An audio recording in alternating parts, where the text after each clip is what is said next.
kita membandingkan hidup kita dengan hidup sidin yang penuh dengan kekayaan dan seterusnya, kadang kita lupa bahwa sebenarnya Allah sudah banyak memberikan nikmat kepada kita.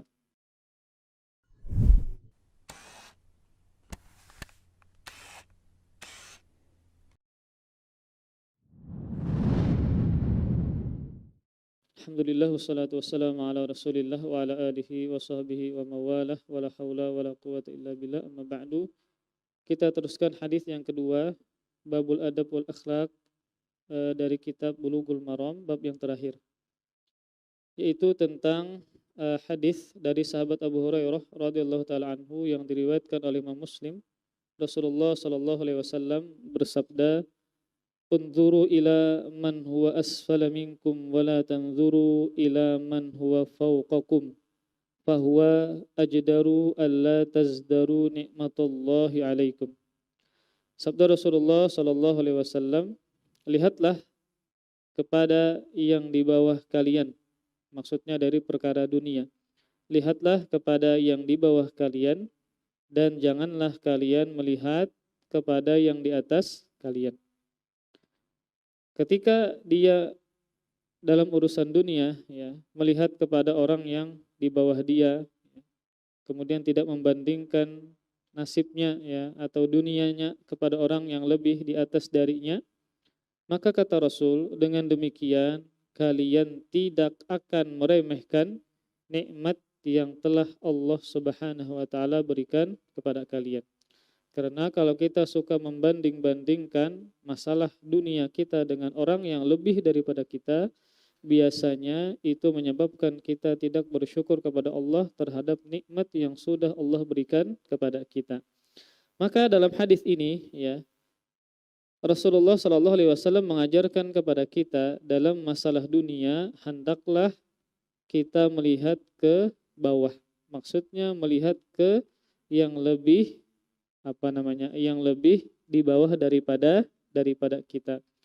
Maka bagaimanapun kekurangan, ya, yang ada pada diri kita dalam masalah dunia, maka pasti ada orang lain yang lebih kurang daripada kita. Misalnya tatkala kita diberikan Allah Subhanahu wa taala kesehatan, ya, maka betapa banyak orang yang terkadang mereka sakit, ya. Seminggu kah, sebulan kah, bahkan mereka ada yang tidak bisa bergerak lagi. Kemudian juga betapa banyak, ya, orang yang ternyata lebih di bawah daripada kita dalam segi harta misalnya, tempat tinggal misalnya, kemudian kendaraan, baju, makanan, dan seterusnya. Maka agar kita tidak meremehkan nikmat yang Allah berikan kepada kita, maka caranya adalah dengan melihat orang yang lebih di bawah daripada kita, sehingga melahirkan syukur kepada Allah Subhanahu wa taala. Dan bersyukur ini, ya, termasuk yang Allah katakan yang sedikit, ya. Dalam Al-Qur'an surah Saba ayat 13, Allah Subhanahu wa taala mengatakan wa qalilum min ibadiyasy syakur. Wa qalilum min ibadiyasy syakur. Dan sedikit hamba-hambaku yang pandai bersyukur kepada Allah Subhanahu wa taala. Dan di dalam Al-Qur'an pun, ya, dari sekian banyak rasul dan nabi yang Allah sebutkan gelarnya, ya, syakur, ya, walaupun kita tahu bahwa semua nabi dan rasul adalah syakur, pandai bersyukur kepada Allah Subhanahu wa taala. Yang Allah sebutkan dalam Al-Qur'an, ya, adalah Nabi Nuh alaihissalam. Nabi Nuh alaihissalam. Allah Subhanahu wa taala mengatakan, innahu kana abadan syakura. Sesungguhnya dia Nuh adalah hamba yang pandai bersyukur kepada Allah Subhanahu wa taala. Sebagaimana Rasulullah sallallahu alaihi wasallam pun juga demikian. Rasul ibadahnya luar biasa, salat malamnya luar biasa, lama berdirinya sampai kaki beliau bengkak.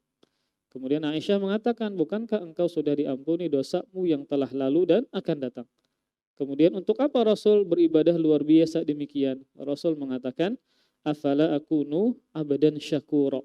Bukankah aku adalah hamba yang pandai bersyukur kepada Allah Subhanahu wa taala.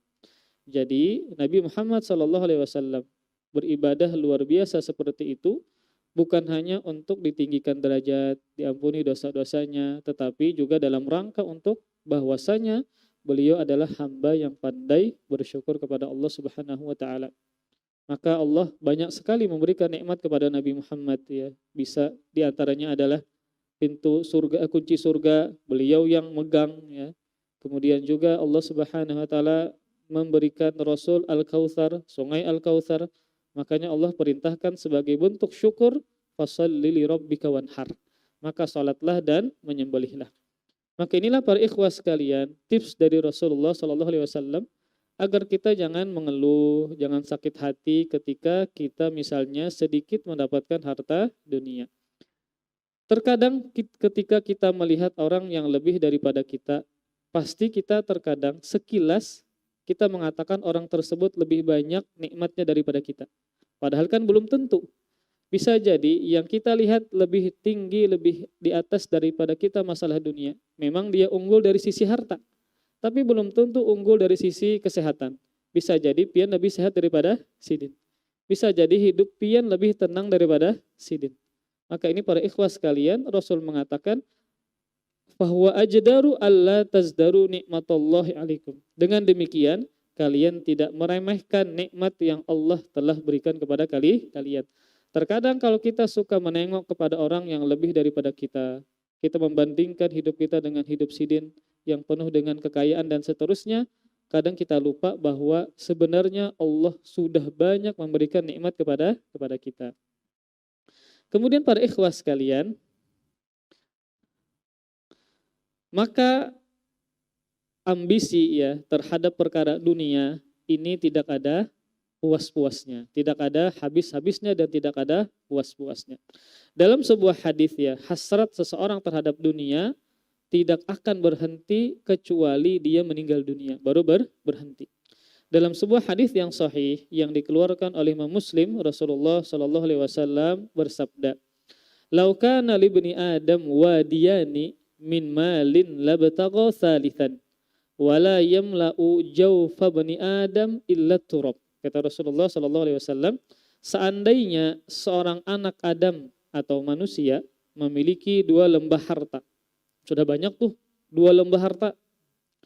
Maka niscaya pasti dia akan mencari lembah yang ketiga. Itu menunjukkan mereka tidak akan puas terhadap dunia.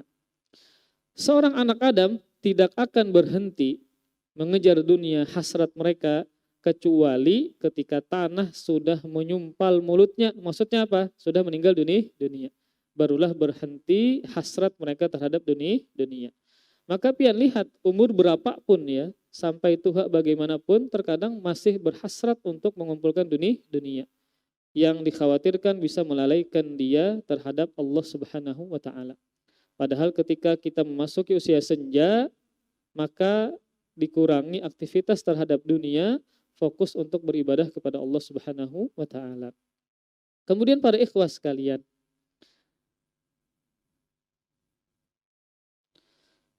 yang diperintahkan oleh syariat ya adalah untuk berlomba-lomba dalam urusan akhirat, bukan berlomba-lomba dalam urusan dunia. Allah Subhanahu wa taala banyak memerintahkan kita di dalam Al-Qur'an, di antaranya adalah surah Mutaffifin ayat 26. Wa fi dzalika falyatanafasil mutanafisun. Kata Allah Subhanahu wa taala, dan untuk yang demikian maksudnya adalah kenikmatan surga, hendaknya orang-orang yang berlomba, mereka berlomba-lomba mendapatkan kenikmatan surga. Maka kenikmatan surga tidak bisa kita dapatkan kecuali dengan beribadah kepada Allah Subhanahu wa taala. Dengan ibadah maka kita akan mendapatkan ridha Allah Subhanahu wa taala. Kemudian para ikhwah sekalian,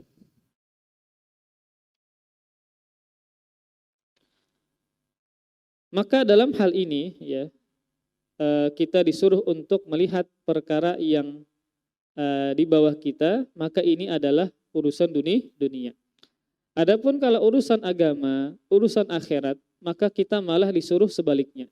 Yaitu kita disuruh untuk melihat yang lebih di atas daripada kita dalam urusan agama. Misal ada kawan yang hafal 1 juz, kita hanya misalnya setengah juz, maka kita diperintahkan untuk melihatinya. Oh ini sudah 1 juz nih. Tujuannya apa? agar kita termotivasi untuk menyayangi dalam masalah agama. Misal ada kawan yang bersedekah mampu setiap hari misalnya membukakan 10 orang. Ulun hanya kawa misalnya 2 aja. Lalu ulun melihat kawan tadi subhanallah inya kawa macam-macam ya, diberikan keluasan rezeki. Nah, ulun malah diperintahkan memperhatikan sidin tadi. Untuk apa? Agar termotivasi bisa melebihi daripada sidin yang 10 membukakan orang yang berpuasa. Jadi kalau berkaitan dengan akhirat, maka kita diperintahkan untuk melihat yang lebih di atas daripada kita agar kita bisa mengikuti dan termotivasi terhadap yang lebih di atas daripada kita. Kemudian para ikhwah sekalian, ketika ya seorang itu diperintahkan untuk melihat masalah dunia ya, kepada orang yang di bawah daripada dia, bukan kepada orang yang lebih di atas daripada dia, ya, seperti misalnya berkaitan dengan apapun, ya, seperti misalnya berkaitan dengan masalah pakaiankah, masalah makanankah dan seterusnya. Nah, para ikhwah sekalian, yang kita harus ketahui bahwa adalah nikmat itu banyak. Nikmat adalah banyak. Memang di antara bentuk nikmat adalah nikmat dunia. Maka orang yang mengungguli kita dalam masalah dunia, ya tentu mereka memiliki kenikmatan yang lebih besar daripada kita. Namun ketika kita misalnya memiliki harta yang sedikit, kemudian ada orang yang memiliki harta yang lebih banyak daripada kita, berarti kan dari sisi dunia dia lebih unggul. Namun pian harus ketahui bahwa pian bisa lebih unggul daripada sidin dari sisi nikmat agama. Dari sisi apa? Nikmat agama. Karena nikmat ada 2, nikmat berkaitan dengan dunia, nikmat berkaitan dengan agama. Dari sisi mana? Bisa jadi kita yang diberikan harta yang sedikit ini ternyata Allah berikan nikmat yang lain yang lebih utama daripada nikmat dunia. Seperti bisa sholat berjamaah, seperti bisa menuntut ilmu agama, yang tidak semua orang bisa seperti itu. Seperti kita bisa khusyuk dalam sholat, ya. Kita banyak punya teman-teman yang soleh. Kita sering menghafal Al-Quran, menghafal hadis. Maka ini adalah termasuk bagian dari nikmat yang bisa jadi tidak diberikan oleh orang-orang yang banyak punya harta. Dengan kesibukan mereka, sulit menuntut ilmu agama misalnya, sulit salat berjamaah misalnya, maka ternyata pian lebih banyak nikmatnya dari sisi nikmat agama. Maka inilah yang perlu disyukuri oleh kita sebagai seorang hamba Allah Subhanahu wa taala. Kemudian para ikhwah sekalian,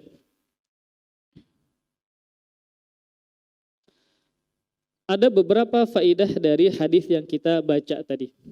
Yang pertama adalah ishtamal al-haditsu ala wasiyatin nafi'atin wa kalimatin jami'ah li anwa'il khairi wa bayanil manhajis salimil ladzi yasiru alaihi al-muslim fi hadhil hayah. Hadis ini mencakup terhadap wasiat yang bermanfaat dan kalimat yang mencakup bagi seluruh jenis kebaikan. Dan hadis ini menjelaskan manhaj yang selamat yang berjalan dengannya seorang muslim pada kehidupan ini. Yaitu apa? Rasulullah SAW mengatakan ketika berkaitan dengan masalah dunia, maka lihatlah yang lebih di bawah daripada kita. Tujuannya apa? Agar kita bersyukur kepada Allah Subhanahu wa taala terhadap nikmat-nikmat yang Allah sudah berikan kepada kita. Bukankah Allah sudah menyatakan di dalam Al-Quran wa in ta'uddu nikmatallahi la tuhsuha. Jika kalian menghitung nikmat Allah, pasti kalian tidak akan sanggup menghitungnya. Kenapa dikatakan tidak sanggup? Karena terlalu banyak. Sekalipun masalah dunia sedikit. Karena ada nikmat yang lain. Terkadang kita hanya meyakini nikmat itu masalah harta. Padahal kesehatan adalah nikmat. Pian tenang hidupnya nikmat, bahagia nikmat, anak-anak yang sehat nikmat, istri pian berbakti kepada pian adalah nikmat dari Allah Subhanahu wa taala. Belum nikmat akhirat, bisa menuntut ilmu agama, bisa baca Al-Qur'an, ya. Kemudian pian makan kada pantangan itu nikmat, Pak.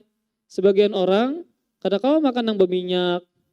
Subhanallah minyak larang pulang.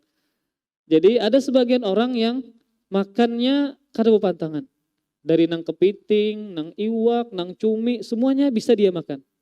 Ada sebagian orang, misalnya sebagian orang ya, yang memiliki banyak keluasan harta, dilarang ini, dilarang itu, macam-macam. Maka terkadang kita fokus kepada nikmat yang belum ada, padahal yang sudah ada sangat banyak.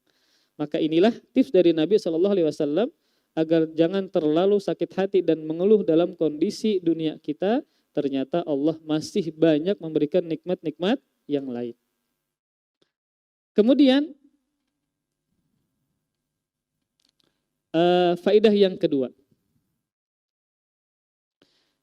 yaitu tatkala seseorang dia senantiasa menengok kepada orang yang di bawah daripada dia masalah dunia, maka dia akan mendapatkan dua faedah yang besar. Faedah yang pertama adalah dia merasa banyak terhadap apa yang Allah sudah berikan kepada dia berupa kebaikan. Jadi misal pian melihat pian misalnya mengontrak rumah. Ada orang yang tidak bisa tidur dengan tenang. Dalam artian dia tidak memiliki rumah, punya gerobak, dibawa kemana-mana untuk misalnya mengangkat sampah. Kemudian ketika malam hendak tidur di gerobak tersebut. Maka apa? Pian akan merasa banyak terhadap nikmat yang Allah sudah berikan kepada pian. Sehingga pian tidak meremehkan nikmat yang sudah Allah berikan kepada pian. Maka ini adalah kata Syekh Abdullah Al-Fauzan, wa hadza min aqwa asbabi syukri lillahi ta'ala wa tsana alaihi. Dan ini adalah sebab yang paling utama agar kita bersyukur kepada Allah Subhanahu wa taala. Jadi kita merasa kita ini sudah masih banyak Allah berikan nikmat kepada kita kalau kita melihat kepada orang yang di bawah daripada kita. Itu faedah yang pertama. Kemudian faedah yang kedua adalah annahu idza nazara ila man huwa dunahu irtaha qalbuhu watma'annat nafsuhu wa radiya bima qasamallahu lahu. Maka tatkala dia memandang ke arah yang lebih di bawah daripada dia dalam urusan dunia, niscaya hatinya menjadilah lapang. Nah, kenapa kita banyak mengeluh, ya, banyak bersedih hati? Karena kita suka membanding-bandingkan kehidupan dunia kita kepada orang yang lebih daripada kita. Melihat kawan bisi rumah, lalu jarbini kapan kita bisi rumah? Kita lihatin nang bisi rumah. Misal kita melihat kawan kita banyak bisi mobil, kita cuma sebuting aja. Lalu jarbini kapan kita banyak bisi mobil? Kemudian melihat keluarga nang lain ketujuh berjalanan kemana-mana, ke sini, ke situ, lalu terlihat bini. Apabila kita mau berjalanan jar, terbandingkan nang lebih tarus kayak itu nah. Sehingga laki kepikiran. Nang asalnya tenang aja hidupnya kemudian menjadi kepikiran karena terbandingkan dengan yang lebih daripada keluarga tadi. Maka ketika kita suka melihat kepada orang yang di bawah daripada kita, niscaya hati kita menjadilah lapang. Memang ini tugas kita sebagai seorang suami mengingatkan istri kita. Terkadang istri suka membandingkan perkara dunia dengan yang lain. Entah dengan tetangganya, dengan teman-temannya. Ini kawan sudah bisi mobil, pian balum. Ini kawan sudah bisi rumah, pian balum, dan macam-macam. Maka ingatkan, ada tips dari Nabi. Kalau kita ingin hati kita tenang, lapang, tidak mengeluh, tidak sedih hati, maka lihat yang lebih di bawah daripada kita. Itu tips dari Nabi, bukan saya yang mengatakan, tapi siapa? Rasulullah Shallallahu Alaihi Wasallam. Waradiya bima qasamallahu lah, sehingga dia apa? Ridho terhadap yang Allah sudah takdirkan kepada dia. Bukankah semua rezeki sudah ditakdirkan Allah Subhanahu wa taala? Maka kalau kita ingin ridho, hati tenang, hati lapang, maka sering-seringlah melihat orang yang lebih di bawah daripada kita. Kemudian faedah yang selanjutnya adalah ketika seseorang ya suka melihat dan membandingkan yang lebih daripada dia dari sisi harta, dari sisi dunia ya, maka akan mendapatkan 3 hal yang dibenci, 3 perkara yang dibenci oleh syariat.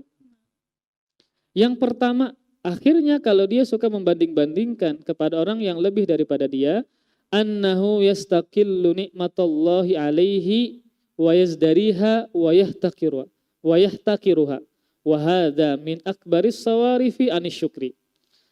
Dia meremehkan nikmat Allah yang Allah berikan kepada dia. Akhirnya apa? Sebaliknya ya. Maka dia akan meremehkan nikmat-nikmat Allah yang sudah Allah berikan kepada dia. Kemudian kata Syekh Abdul Al-Fauzan, dan ini adalah sebab yang paling besar memalingkan seseorang dari syukur. Tatkala dia membandingkan dirinya kepada orang lain yang lebih daripada dia, akhirnya apa? Dia meremehkan nikmat Allah yang sudah Allah berikan kepada dia. Maka inilah penyebab yang paling besar membuat seseorang itu berpaling dari bersyukur kepada Allah Subhanahu wa taala. Kan kita sudah tahu ya, bahwa kalau kita bersyukur kepada Allah, maka Allah akan menambah nikmat yang sudah diberikan kepada kita. La in syakartum lazidannakum wa la in kafartum inna adzabi lasyadid. Sungguh jika kalian bersyukur kepadaku, niscaya aku tambah. Kemudian, dan jika kalian kufur nikmat, sungguh azabku begitu pedih. Maka ada ancaman dari Allah Subhanahu wa taala ketika dia tidak bersyukur kepada Allah Subhanahu wa taala. Nah, maka di antara ulama mengatakan bahwa syukur itu dia memiliki dua sifat. Memiliki dua sifat. Satu jalib, dua hafil. Jalib artinya apa? Yang menarik. Maka dengan bersyukur, nikmat yang lain akan ditarik. Nikmat yang belum ada akan ditarik. Yang kedua, sifat yang kedua dari syukur adalah hafil. Nah, sesuai dengan ngaran ulun. Maksudnya apa? Menjaga. Dengan bersyukur, nikmat yang ada akan dijaga Allah Subhanahu wa taala, tidak hilang. Bahkan di antara manfaat bersyukur adalah menghalangi seseorang dari azab Allah Subhanahu wa taala. Dalam ayat yang lain Allah mengatakan, "Ma yaf'alullahu bi'adzabikum in syakartum wa amantum."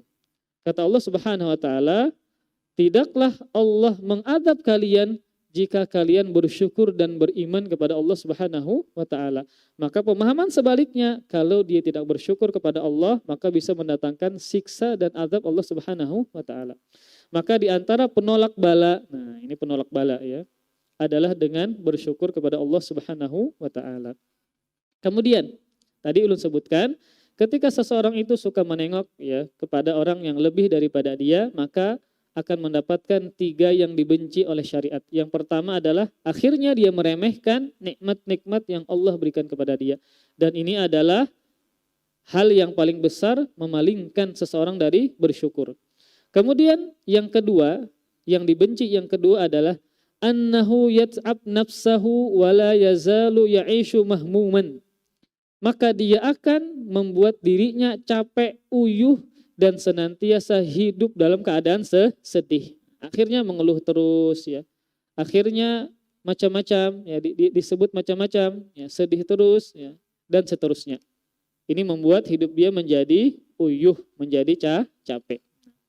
Kemudian yang ketiga, ini yang juga berbahaya ketika kita melihat yang lebih daripada kita, annahu qad yansha'u indahu syai'um minal hiqdi ala man fawqahu au al-hasadu fayatamanna zawalan ni'mati anhu. Maka terkadang bisa muncul dari sisinya ya, bisa muncul dari hatinya berupa sifat hasad dan dengki. Sifat hasad dan dengki akhirnya apa? Dia mencita-cita menginginkan hilang nikmat dari orang tersebut. Nah, jadi kalau kita suka menengok kepada orang yang lebih daripada kita, kita khawatir bisa timbul sifat hasad dan dengki. Kan biasanya hasad itu timbul oleh orang yang satu kondisi, satu level. Misal ustadz kepada ustadz, tukang parkir kepada tukang parkir, kawan kepada sesama kawan, bini sesama bini, kalau 4 misalnya. Ketika misalnya sesama teman tadi, ada teman yang punya mobil misalnya, pian kada bisi mobil. Ada teman yang punya kendaraan besar, pian halus saja misalnya. Ketika sama-sama satu profesi, terkadang timbul iri. Apalagi pian suka membandingkan. Iri itu pala, hasad itu, kita hanya sekedar tidak suka saja. Tidak suka orang dapat nikmat itu hasad, sudah Pak. Apalagi pian menginginkan, mudahan hancur mobilnya, mudahan ketabrak, ini sudah lebih hasad lagi. Jadi hasad itu hanya sekedar kita nggak suka orang dapat nikmat, itu adalah hasad. Nah, biasanya itu timbul dari satu profesi, satu kondisi, satu keadaan. Nah, maka kalau kita suka menengok orang yang lebih daripada kita, kita khawatir timbul hasad dari dari kita. Bukankah hasad itu adalah dosa pertama yang dilakukan makhluk Allah yang bernama iblis? Setelah hasad baru timbul takabur. Itu adalah iblis laknatullah. Kemudian faedah yang berikutnya dari hadis ini, yaitu hadal hadis khasan fi umurid dunya kama taqaddam. Amma fi umuril akhirah wa ahwalid din fa innahu yanbaghi lil muwaffaq an yanzura ila man huwa fawqahu fayaqtadiya bihi wa yastamir. Hadis ini adalah khusus berkaitan tentang masalah perkara dunia. Ya, perkara dunia, maka kita diperintahkan melihat orang yang lebih di bawah daripada kita. Adapun dalam perkara akhirat, ya, perkara agama, maka sepantasnya orang itu melihat kepada orang yang lebih daripada dia. Tadi misal pian melihat kawan pian hafal 1 juz, pian cuma 1,5 juz aja, maka kita diperintahkan melihat orang yang lebih daripada kita. Untuk apa tujuannya? Agar dia bisa mengikuti dan melanjutkan ibadahnya kepada Allah Subhanahu wa taala. Nah, inilah yang diperintahkan ketika berkaitan dengan perkara akhirat dan perkara agama. Kemudian para ikhwah sekalian, ada sebuah faidah ya. Kita sebagai penutup, sebagian ulama menyebutkan jika seseorang yang misalnya memiliki sedikit harta memandang kepada orang yang jauh hartanya lebih banyak daripada dia, tapi memandangnya dengan kacamata syukur. Kan tadi kita dilarang ya agar kita memandang masalah dunia kepada orang yang lebih daripada kita dalam rangka untuk membanding-bandingkan dan seterusnya. Lalu bagaimana kita melihat kepada orang yang lebih daripada kita tapi dengan kacamata syukur? Dalam artian ketika kita melihat seseorang yang lebih banyak hartanya daripada kita, lalu kita menyebutkan nikmat yang Allah berikan kepada kita. Misal kita melihat orang yang lebih banyak hartanya daripada kita, alhamdulillah saya masih sehat, alhamdulillah keluarga sehat, keluarga baik dan seterusnya. Maka sebagian ulama mengatakan ini hukumnya adalah dianjurkan. Kan tadi tidak boleh melihat kepada orang yang lebih daripada kita. Namun bagaimana kita melihat orang yang lebih kepada kita namun dengan kacamata syukur? Dalam artian kita ketika melihat orang yang lebih daripada kita menyebutkan, mengingatkan nikmat-nikmat yang Allah berikan kepada kita. Alhamdulillah ketika misalnya pian melihat orang yang lebih sugih daripada pian. Kemudian pian tahu sidin garing misalnya, lalu pian menengok kepada sidin. Alhamdulillah ulun masih sehat. Alhamdulillah bisa macam-macam, bisa olahraga, bisa memancing. Dan pian sebutkan nikmat-nikmat ketika melihat orang yang lebih daripada pian. Maka sebagian ulama itu menganjurkan. Kenapa? Karena melahirkan syukur pian kepada Allah Subhanahu wa taala. Nah, jadi kita melihat kepada orang yang lebih daripada kita namun dengan kacamata syukur, bukan dengan kacamata kesedihan ya, perbandingan dan seterusnya. Karena bisa jadi ya yang nampak dari mata kita ternyata berbeda dengan yang sebenarnya terjadi. Terkadang kan kalau kita melihat orang yang banyak punya harta, banyak punya dunia, jabatan tinggi, seakan-akan kita meyakini bahwa sidin ini hidupnya pasti bahagia terus, ya nyaman terus, padahal belum tentu. Bisa jadi ada sebuah musibah atau beberapa musibah yang beliau alami, entah dari sisi kesehatan, dari sisi keluarga, ketenangan hidup, kebahagiaan dan seterusnya. Maka inilah tips dari Rasulullah SAW bahwa ketika berkaitan dengan masalah dunia, maka lihatlah yang lebih di bawah daripada kita. Kemudian sebagian ulama menganjurkan boleh kita melihat kepada orang yang lebih daripada kita, tapi dengan kacamata syukur.